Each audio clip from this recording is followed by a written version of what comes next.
Papa Calixto II e a Concordata de Worms, ou Pactum Calixtinum. 23 de setembro de 1122. É celebrada a Concordata de Worms, ou Pactum Calixtinum, entre o Imperador Henrique V do Sacro Império Romano Germânico e o Papa Calixto II, meu 28º tio-avô, irmão de Dom Raimundo, Conde da Borgonha, casado com Dona Urraca Rainha de Leão e Castela, meus 28º avós, 6 vezes meus avós. História dos meus mais antigos antepassados de quem muito me orgulho. Papa Calixto II, seu nome Guido de Vienne, ou Guido da Borgonha, nasceu em França, Borgonha, em 1080, e morreu em Roma, dia 13 de dezembro de 1124. Era filho de Guilherme I, Conde Palatino da Borgonha e de Estefânia de Longuimets, neto paterno de Reinaldo I, Conde Palatino da Borgonha e de Adelaide, ou Alice, da Normandia, e neto materno de Adalberto, Conde de Longwy, Duque da Alta Lorena e de Clemência de Foix, Condessa de Bigorre. Guido de Viena ou Guido da Borgonha, foi o 162º Papa, tendo governado a Igreja Católica sob o nome de Calixto II. Era filho do Conde da Borgonha Guilherme I e de Estefânia de Longuimets.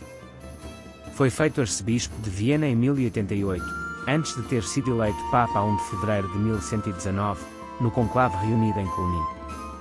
No ano de 1120, devido a ataques a judeus, Guido emitiu a bula Sicut Judaeis, que proibia os cristãos, sob pena de excomunhão, de forçarem os judeus a converterem-se, de prejudicá-los, de ocuparem as suas propriedades, de perturbarem a celebração das suas festas e de interferirem nos seus cemitérios.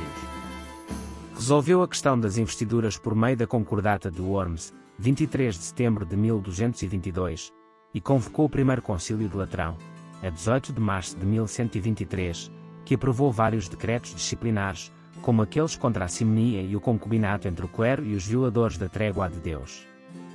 Calixto II morreu dia 13 de dezembro de 1124. Era trisneto do rei Adalberto da Itália e primo do último rei da Itália, Arduino de Ivrea, foi pai dos príncipes e condes soberanos no canavês Guido di San Martino, Reguino di Valperga e Ottone di Castellamonte. Como filho do conde Guilherme I da Borgonha, Guido era membro e estava ligado à mais alta nobreza da Europa.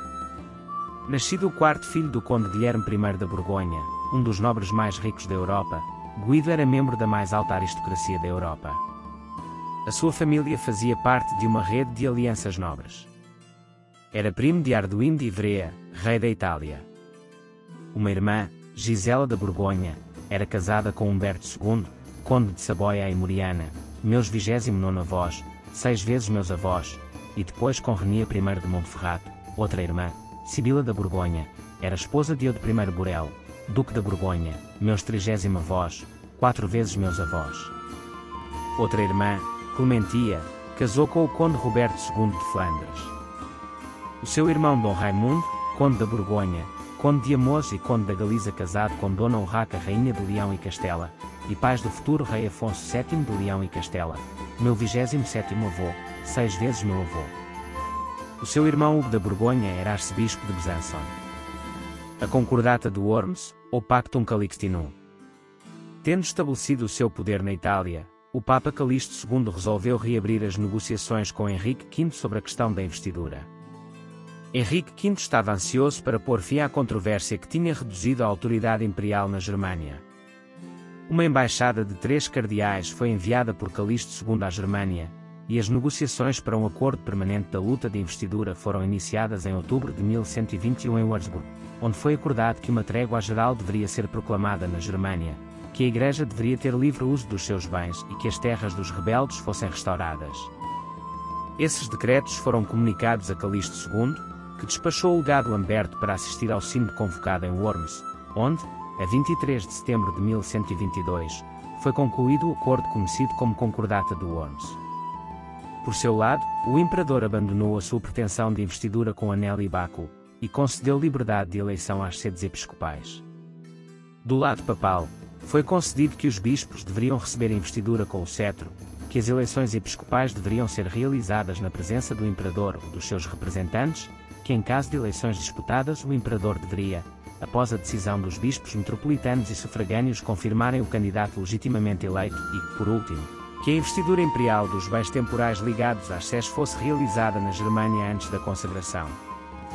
Na Borgonha e na Itália, a investidura imperial ocorreria após a cerimónia da consagração, enquanto nos Estados Papais apenas o Papa tinha o direito de investidura, sem qualquer interferência por parte do Imperador.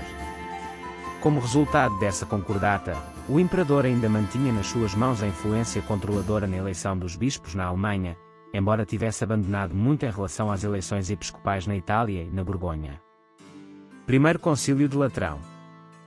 Para assegurar a confirmação desta concordata de Worms, o Papa Calixto II convocou o Primeiro Concílio de Latrão a 18 de março de 1123. Solenemente confirmou a concordata e aprovou vários decretos disciplinares, como aqueles contra a simonia e o concubinato entre o clero. Decretos também foram aprovados contra violadores da trégua de Deus, ladrões de igrejas e falsificadores de documentos eclesiásticos. As indulgências já concedidas aos cruzados foram renovadas, e a jurisdição dos bispos sobre o clero, tanto secular quanto regular, foi melhor definida. Calixto II devotou os seus últimos anos para restabelecer o controle papal sobre a Campagna Romana e estabelecer a primazia do seu ex-príncipe arcebispado, a sede de Vienne, sobre a rival de longa data sede de Arles. Também confirmou a autoridade do bispo de Lyon sobre a Igreja de Sens, em França, transferiu o histórico bispado de Mérida, na Espanha para Santiago de Compostela e reconstruiu a Igreja de Santa Maria in Cosmedina em Roma. Uma década ou duas depois da morte do Papa Calixto II, um estudioso francês começou a compor uma combinação de contos de milagres, textos litúrgicos e guias de viagem relacionados com a rota de peregrinação cada vez mais popular do sul da França ao norte da Espanha, agora chamada de Caminho de Santiago. O trabalho, publicado antes de 1173, foi chamado de Livro de São Tiago ou Codex Calixtinus, uma vez que uma introdução de carta atribuída a este Papa precedeu cada um dos 5 capítulos. Várias das suas cartas autênticas também foram preservadas.